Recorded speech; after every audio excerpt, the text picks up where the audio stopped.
about college, all of the knowledge and wisdom that you've accumulated over the years. I know that they find it super helpful, and they always love it when we go out there. So if you guys have any time, there is a chat you can join. You can reach out to me or anyone on the board if you know them to get involved. And without further ado, I will pass it over to our speaker, Andrew. All right. What's up?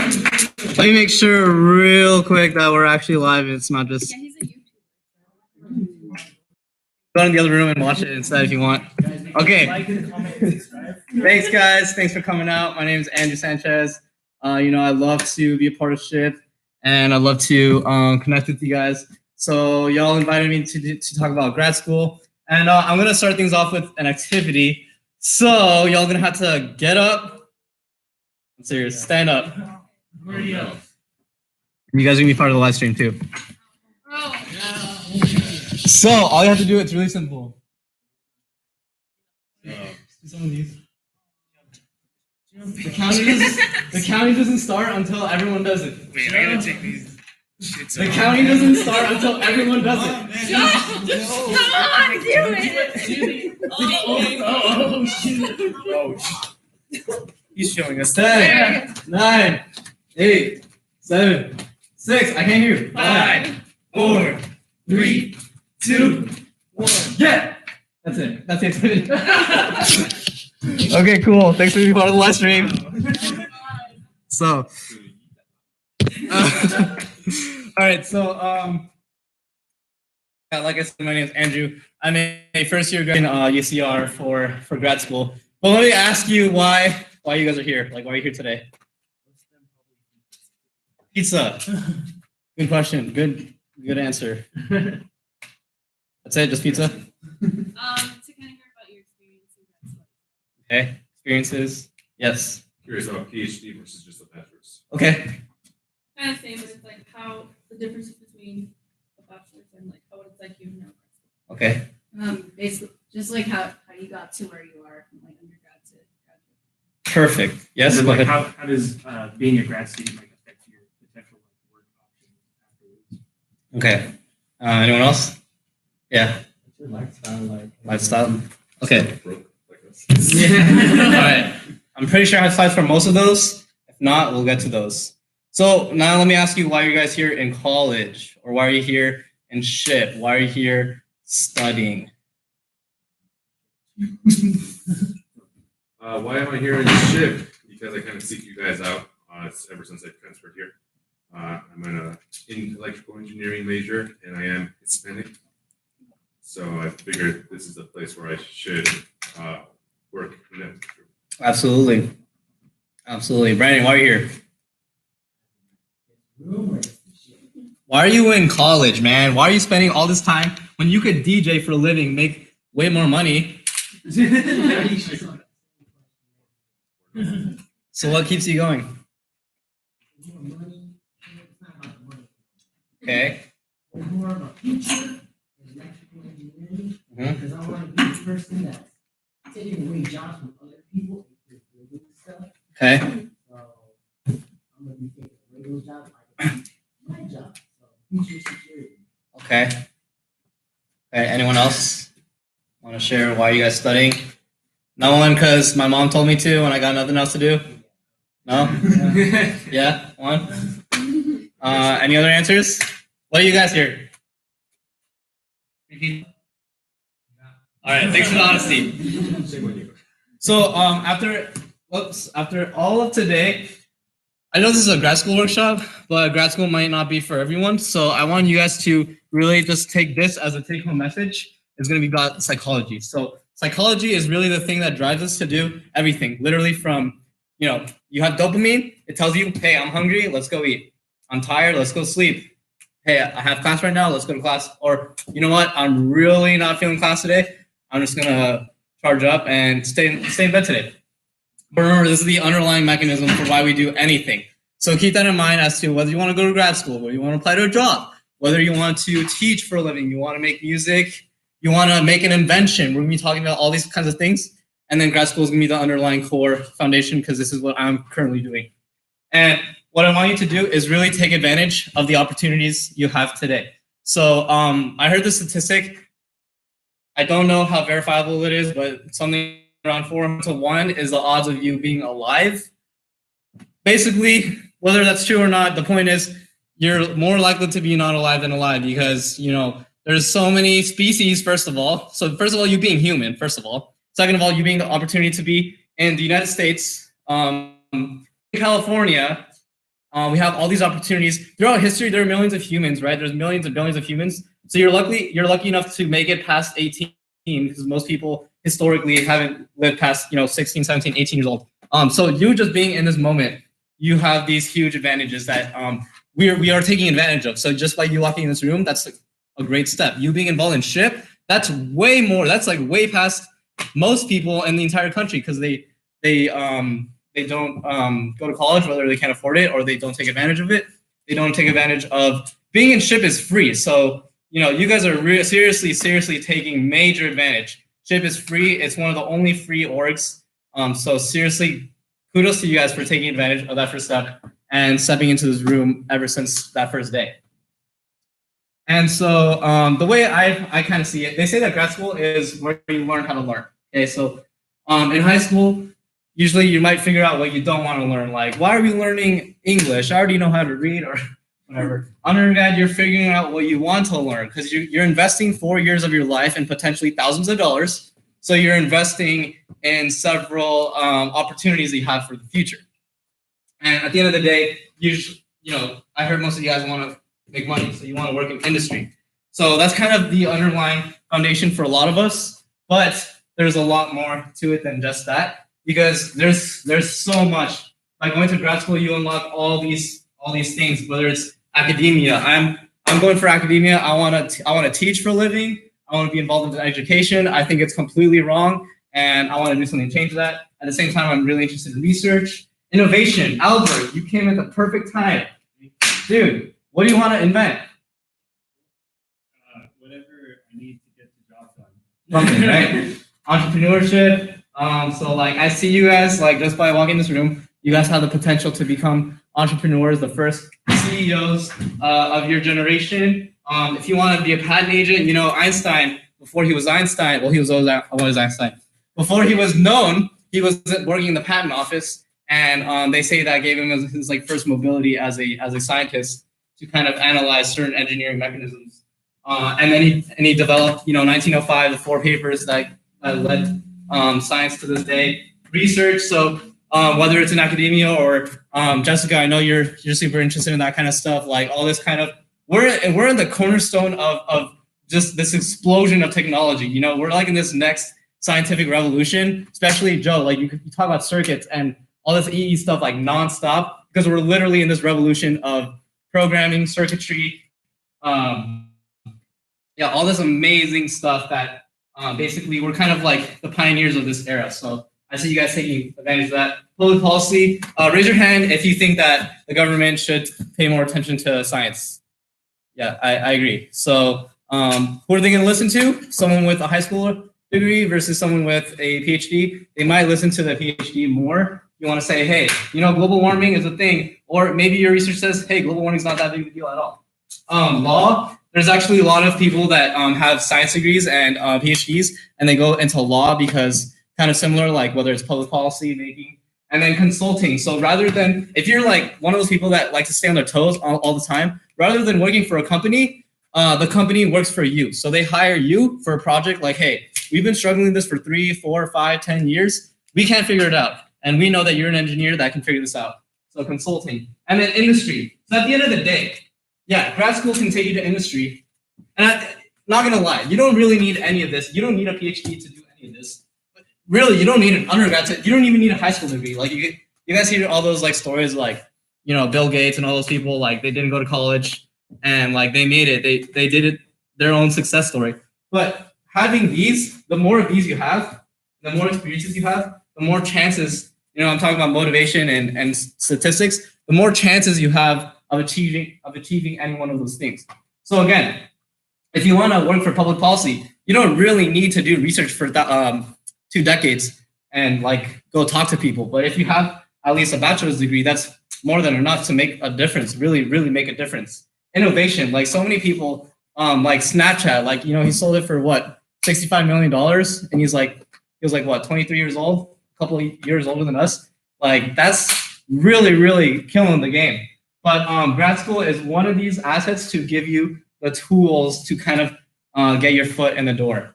So the reason I brought this up is because, again, think about motivation. I know you guys are more than just like Brandon, like you said, like, yeah, you can make money, but there's something deeper. There's that drive, there's that inner hunger that's taking me to not just be a little cog in this giant network of companies. I want to be the one that dismantles this type of industry. I want to be the one that invents. When are you guys? Who's gonna be the one that makes it so that I don't need to bring this like every single day? Like, you know, batteries are really not good right now. So who's gonna be the one? It's gonna be Kemi, E. I don't know. It's a race right now. Who's gonna be the one? Jessica, dude. Cancer has been a thing for like ever, you know, and I'm serious. Yeah, like all these things. And we have all these merging technologies. Nanotechnology. We have like tissues and like all these great things. So like seriously, like I can see that we're seriously building, we're shaping the future, and that's kind of the underlying thing that, you know, making money is great. Like engineers, you know, you see the statistics, they tend to make a little bit more money. But I think it's a little bit more than that. That's not what gets me out of the bed. It's not the underlying motivation for me that gets me out of the bed. It's something deeper. So before I kind of continue, one book that I started reading last year, but I recommend it, even if you just have like a hint of maybe grad school, get this book. It's a little bit dated because it talks about like getting like a fax machine and like getting like a big bulky desktop. But it's really good. It talks about some reasons why you should or shouldn't go to grad school. In fact, I probably wouldn't recommend it because it tells more reasons why you shouldn't go to grad school. Namely, the politics, such as grad students, PhD students don't necessarily make more money than bachelors. People in non-STEM PhD programs really suffer because there's kind of like a stigma in grad school, and you talk about mental health and these resources that grad students really lack. And basically, you're getting, so one thing that's really good is you're getting paid by the school to learn and to do research. But at the same time, you're getting paid very minimally compared to like the rest of everyone else. So everyone says basically grad students are free labor, or the meme is like grad students are basically slaves. So this kind of is gonna give you like the cold hard truth, and then based on that, you make your own decision. Okay, so let's talk about the nitty gritty. Things you need to get in. It's really easy. GPA, GRE, letters rec. That's it. You only need 3 things. So GPA, what do you guys think you need? No. 3.0. No. What? 3.0. 3.0 is the minimum for most schools. In fact, that's the average for like a lot of schools. So if you can get that at 3.0, you're good. I'll talk about grades in a sec. Hold on. Don't get me started about grades. GRE, okay. GRE is like the SAT, but for grad school. So the GRE, it tests like English and math. And, you know, whatever you did for the SAT, you do the same thing. So you got to memorize those 300 words again. You got to memorize, you know what I'm talking about? Like those, like, what is it? I can't even remember, like, because it just goes in one ear and out the other. So basically, you just got to do what you got to do, buy the prep book, study it, take it in advance so that you can really give yourself time to study. Oh yeah, go ahead. I heard that the GRE is like after you take it, so you have to like take the, or like you have to retake it after 4 years. Yeah, those logistics are changing really quickly. In fact, I think they're gonna get rid of something for engineering. So whatever I tell you now, by the time you take it, it's probably gonna change. But yeah, the GRE, I think it's good for 2 years currently, if I'm not mistaken. It depends on the school too. And so the thing about the GRE for me, my story is, okay, so most schools didn't require a minimum, but I saw the average was like 305, so that's what I was trying to go for. Average like 305, and then I got, and for UCR, the minimum was 300. And I'm like over here freaking out because I get my score. You get it. It's electronic now, so you get it instantly. And it's like, congratulations, your score is 299. And I'm like, take it. I got 1 point below the minimum for UCR, but I just called.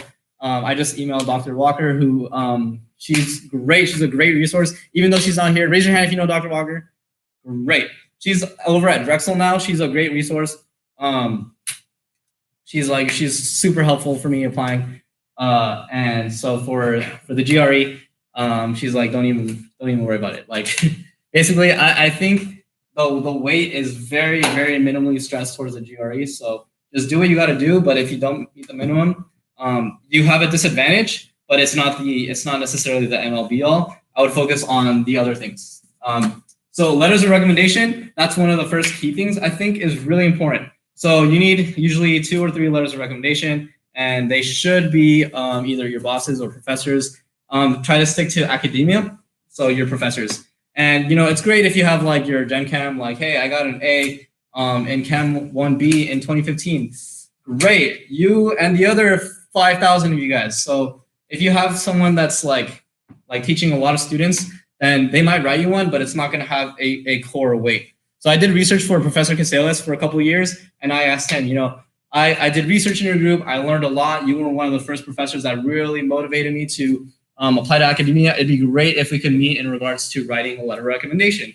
And then he said, like, yeah, let's meet up. We talked about how we're going to finish the project for the year. And then he said, like, Andrew, you're going to get this, we're going to get this done, and I'm going to write that letter of rec for you. And he did. And it was like a much more impactful letter than just, one professor who has thousands of other students. So these are required, and these are other ones that are not necessarily required, but they do help.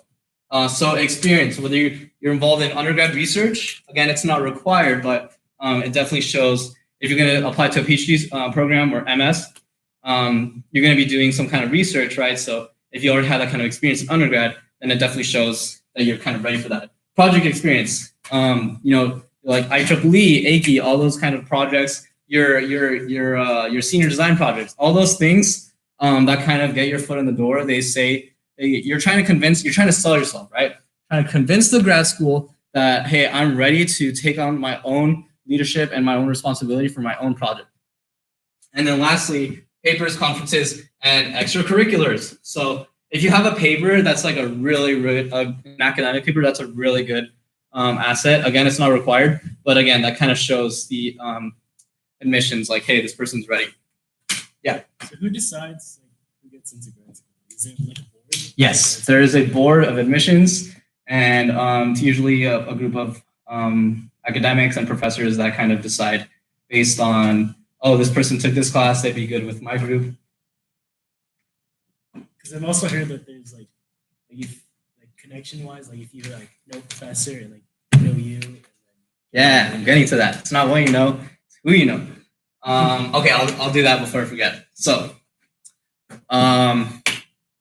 basically, what you want to do. Let's talk about the. I'll get to that. Actually, I'll get to that. So this is what you really need. The minimum is usually 3.0. Higher the better. Obviously, GRE, higher the better. Letters of rec, the stronger the better. Can you do the next slide, please? Oh, go ahead. What's the highest score for the GRE? It's like a really weird scale. It goes from like the minimum is like 260 just for like logging in. Oh. And then like, the maximum I think is like 330, something like that. It's kind of a weird scale. Yeah. So, but what I think it should be is this. I think it should be this because like all this stuff, yes. Okay, let's talk about grades.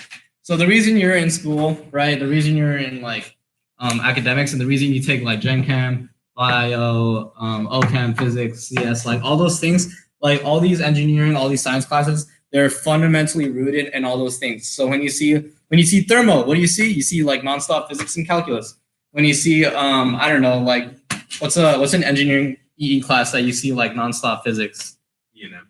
Okay, electricity and magnetism, like you see like Faraday's and Gauss's law like nonstop, right?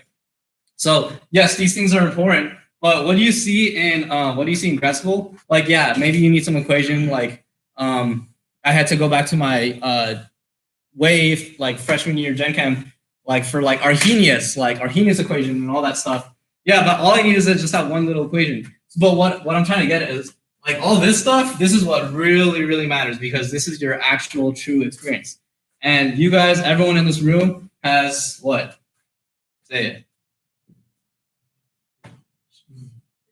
Starts with an S? Yeah, ship. So ship and orgs, that's the kind of stuff that really has a lot of weight. Why? Because you learn how to do presentations, you learn how to talk to people, you learn how to network, you learn how to participate in conferences, ask proper questions, participate in discussions. And these kinds of techniques are extremely vital for when you're taking in data and you're analyzing your results. Because when you're studying from a textbook, you're just learning, you're just regurgitating, you're just learning someone's previous equation that they discovered in 1842, and then you're just applying it to just practice. But when you're doing research, you're doing something that no one has ever done before.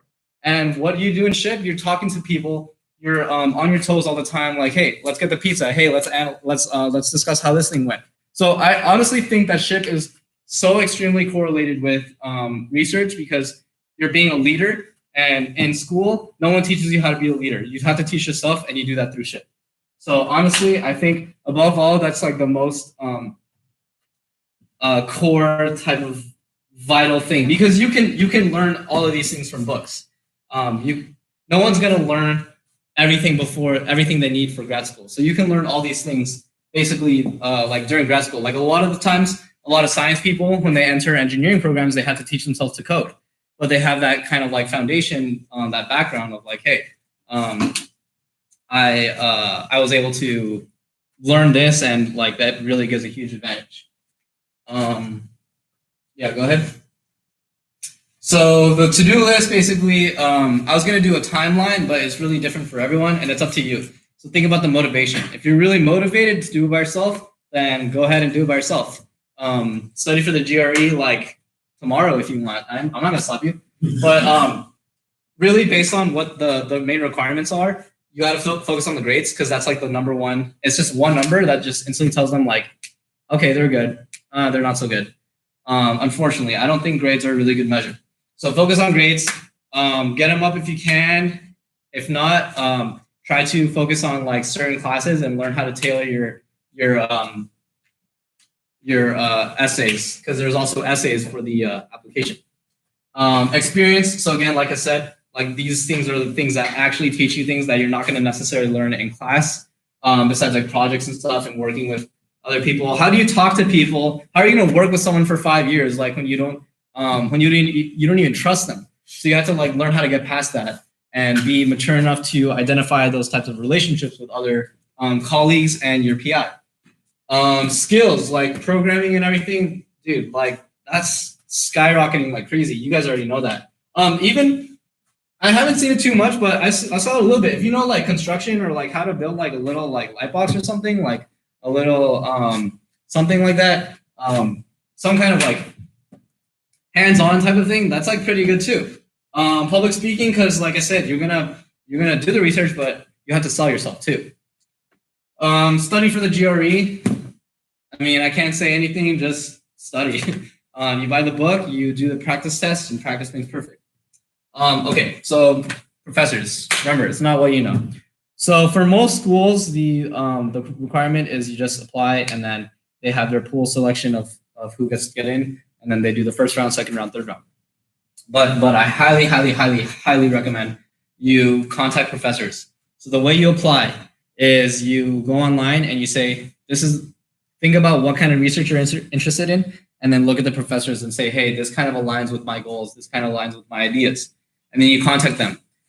Chances are they're probably not going to write you back because like they kind of don't give a care. So what you have to do is like be sneaky about it. So see if like the best thing is if you can find them at a conference or something, like that's great. If you can find someone else, like, hey, your friend goes to UC Santa Barbara, and like, you think you can like kind of tell me if they're going to any conferences, like kind of be sneaky about it. I applied to UCLA and I got contacted by a couple of professors, and I had some like Skype interviews.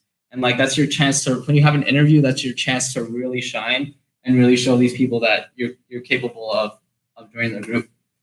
So did that kind of answer your question that you had before? Yeah, so as for the research, think about what's the underlying message for today? Motivation, excellent. So think about what motivates you and think like, you know what, I really hate my freaking phone battery, I want to change that. So I want to join a battery group. Or like, a lot of doctors are doctors because their parents or their loved ones unfortunately died from some kind of disease, and that's what drives them forward because they want to stop other people.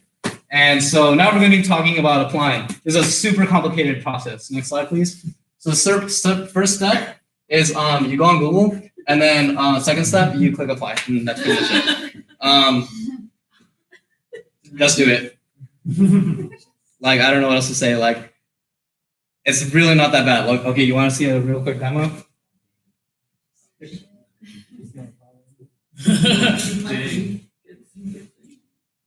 Whoa. Someone time me. 7:41 right now. Let's put Grad. 26 seconds.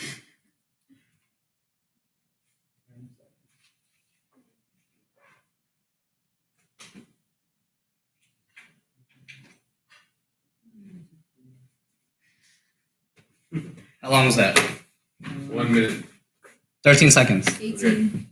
Minus the internet connection. Look, I started once. click create an account. You make an account. You make an Excel. I applied to this on this date, and then I heard back on this date. Yes, no, maybe. You make an Excel, all the places you applied. Do I need a fee waiver? Do I need to talk to professors? Yes, the answer is yes. You always need to contact professors. You put links. You make a big, huge Google Doc.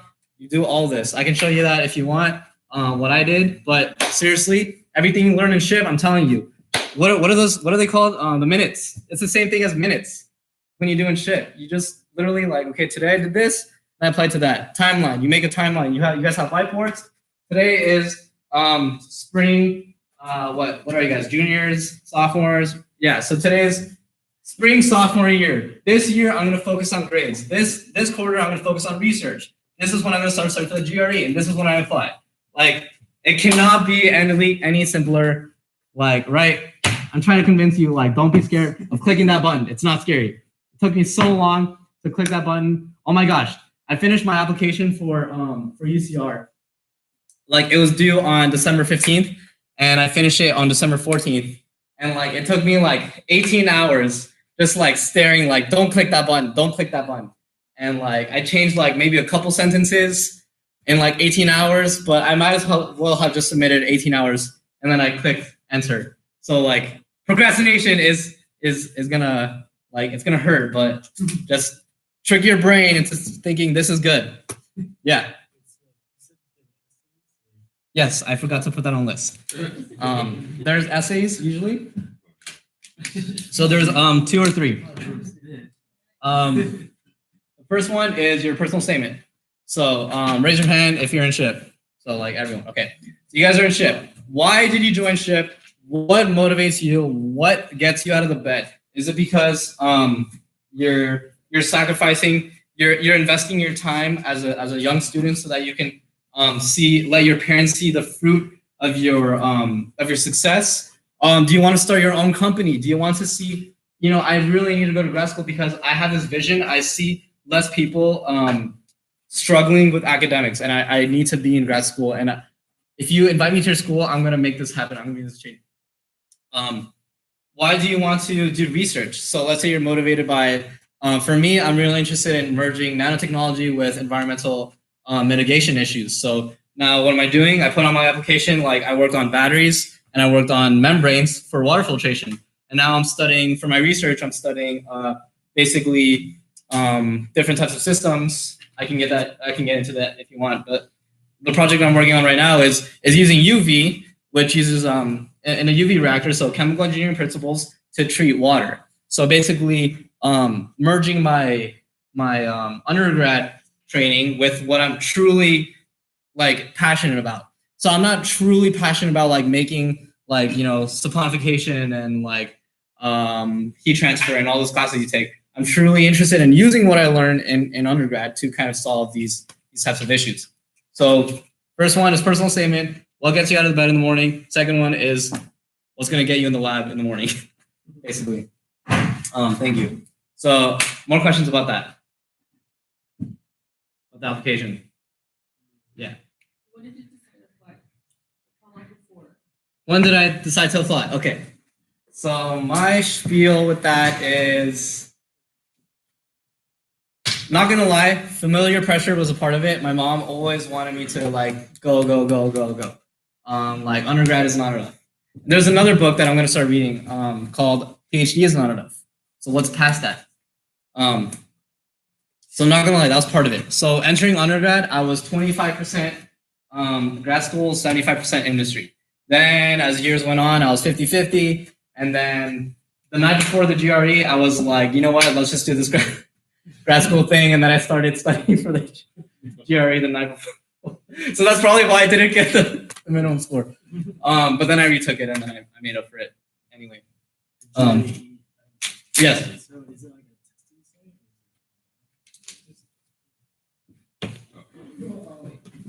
You asked the question. Big. Time.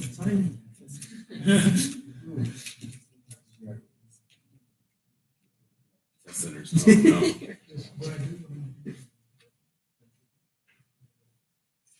How long was that?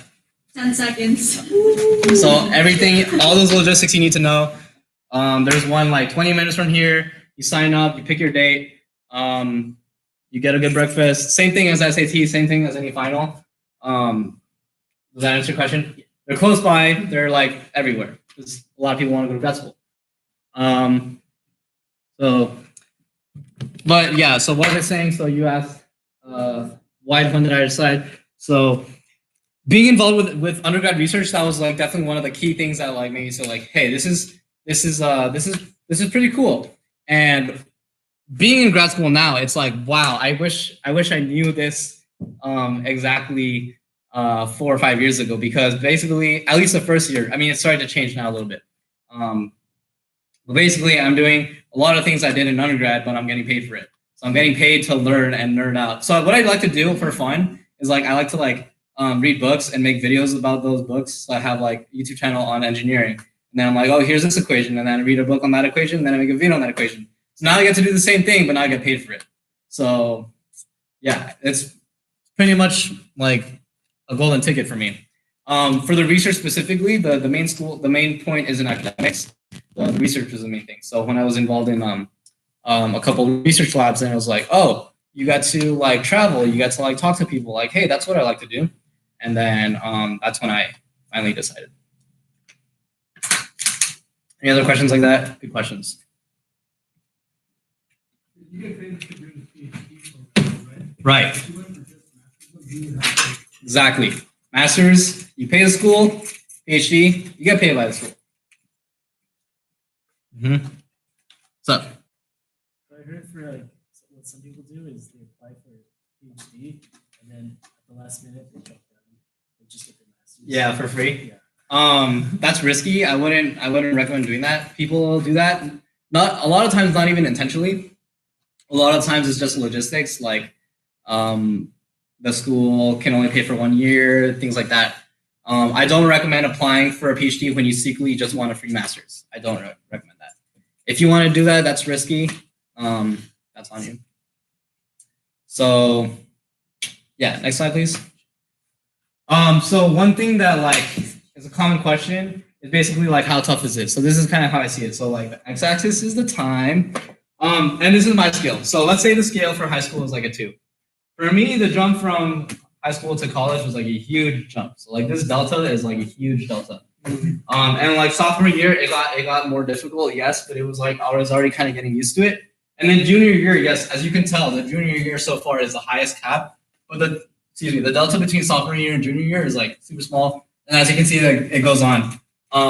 So in my opinion, it's like if you just compare the deltas, like, you know, I should have plotted the deltas. Like this is the biggest, and then it gets smaller and smaller. So yes, what I do in grad school is the hardest thing I've done so far. But that's only because I've had all these years where I'm doing the same thing over and over again. What I was talking about before, like you chem, calc, physics. Chem Calc Physics Thermo, Chem Calc Physics Thermal Fluids, Chem Calc Physics Thermal Process Control. And then you do transport, which is like Chem Calc Physics, basically. So I've basically been doing the same thing for 4 years. And since I know you guys are engineers, I decided to like calculate the log fit, and R squared is 0.8, so it's not the best, but kind of like a logarithmic. Stupid joke. Okay, so that's my opinion. I'd be happy to continue answering more questions. We have 10 more minutes. Yes. So what exactly is the difference between jobs after PhD and jobs after undergraduate or bachelor? That's a huge, it really depends on the industry, the type of research you've done,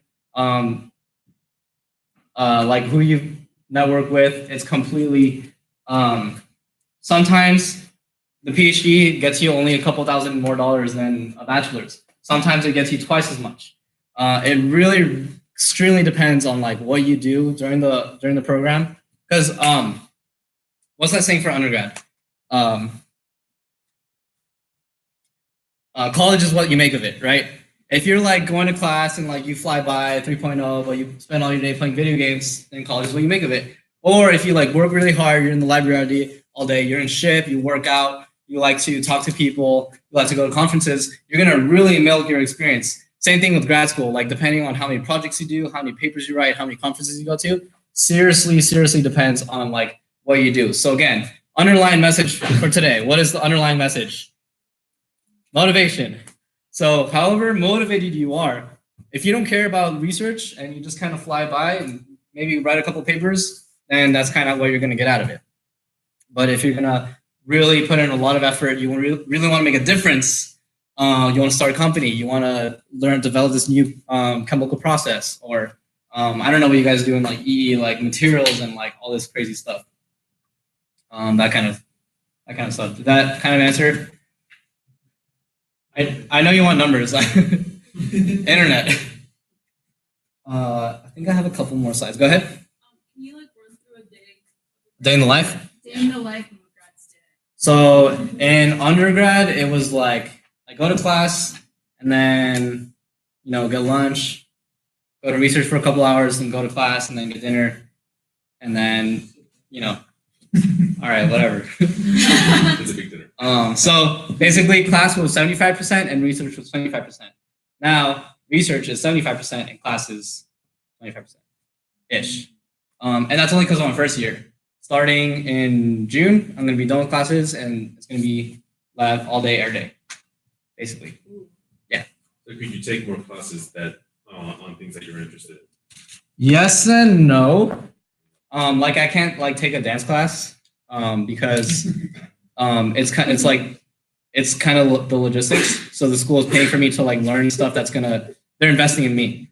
So if they want to invest in me for like a bio class or biochem, I haven't taken biochem, I can probably convince the school that I can use this for my research.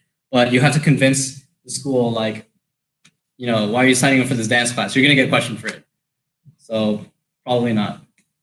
So PhD does research and classes, and master's just takes classes. Master's is really varied, but usually master's takes classes and then they write some kind of paper, some kind of like write some kind of dissertation or some kind of like academic paper. And so what's that paper just based on whatever you want? Usually work with the professor Oh, okay. for 2 years.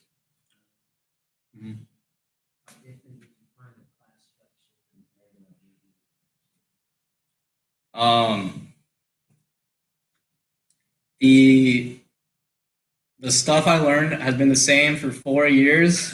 I'm still writing like dy dx equals blah blah blah, except instead of y it's concentration or whatever, and you still have homework. But in grad school they don't care about grades, so everyone gets straight A's basically.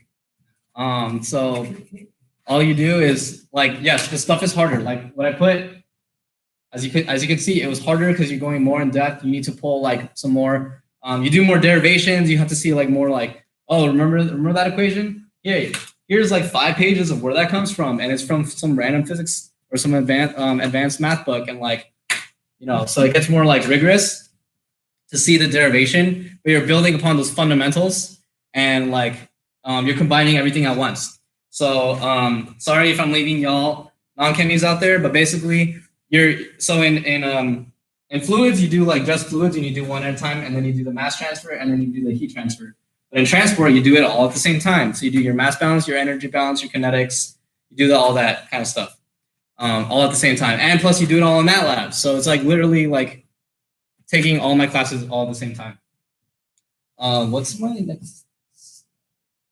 Yeah, okay. I'll finish off and then I'll leave time for questions. So remember, at the end of the day, this is called a grad school workshop, but underlying concept is motivation, and I love to be part of here. So what are you guys gonna do? If you guys decide to go to grad school, great. If you want to start your own company, what is that gonna be? So when's the next workshop that you guys are gonna do that I'm gonna get to see?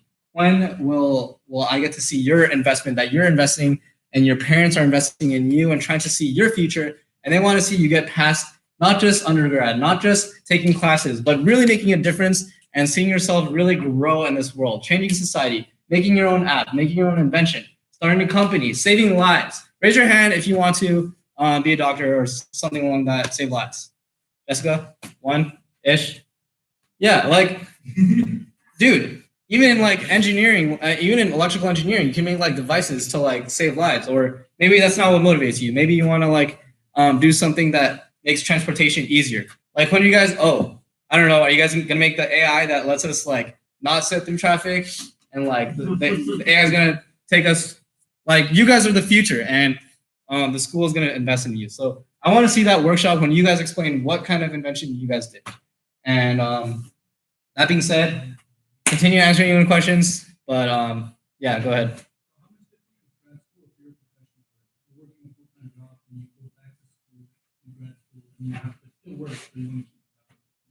Yeah. Grad school and working at the same time. That really depends on the professor. Because two of my colleagues, they do that. They work for industry, and then they chime in every now and then. It depends. It really depends. So it could be where you're like seriously spending like all your day in work, and then you have to come here at night to do experiments, or you can work something out where it's like, you work one day here and then you work for your company. That's another really good route where you can work for a couple of years and then you convince your company to pay for you to get your master's. You guys heard of lifelong learning? Yeah. So you're like, after this, you're not done. You're gonna keep learning stuff, whether it's like academics or you're gonna keep learning like different things for your company. Yeah. So if you weren't going for a PhD and you just wanted a master's, how much is the master's? I think that varies on the program. Yeah, it really depends, but it's like undergrad times 2, I guess, to give you a ballpark estimate. Yeah. Any other questions?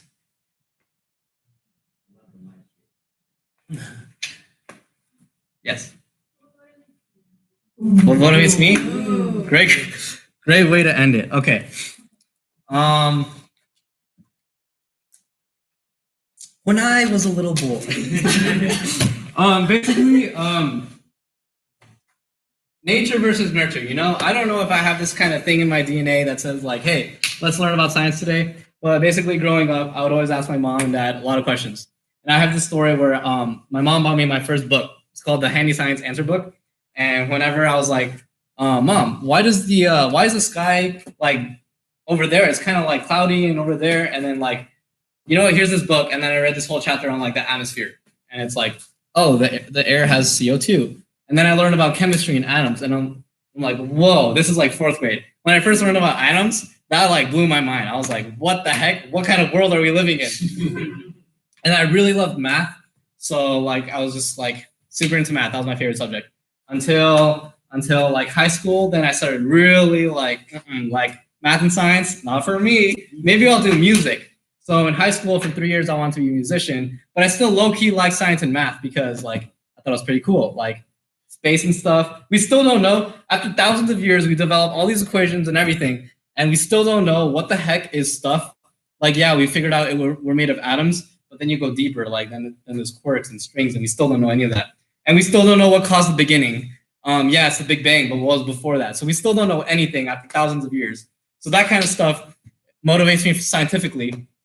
But from the like the life stuff, it's like I'm first generation. My mom is like, I'm like an investment. So she planted this little seed and she's waiting for it to grow. And she's starting to get like the little fruits because I graduated high school, graduated college, but it's not good enough. I need to be like this kind of creature that like really tries to change people, that like, hey, if you're feeling like you can't do math, dude, trust me, I couldn't do math, man. It took me years to learn A plus B equals C. I get it. I'm gonna, like, if I can do it, anyone can do it. Did I show you guys I should show you guys my like freshman grades? Like, they're garbage, man. Freshman year is just garbage. And yet I'm standing here talking to you guys about getting my PhD. So I hate saying it because it's the cheesiest thing. If I can do it, anyone can do it. That's all I had to say. Thank you.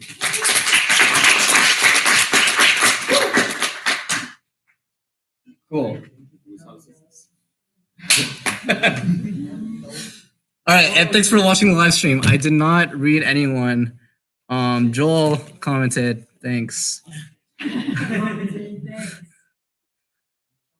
Yeah. 1,100. Yeah.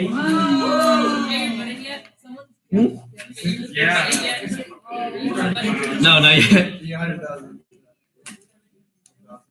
100,000. Yeah, 1% the way there. All right, I'm gonna turn it off. Thanks for watching. I'll see you guys in the next video. Hey guys.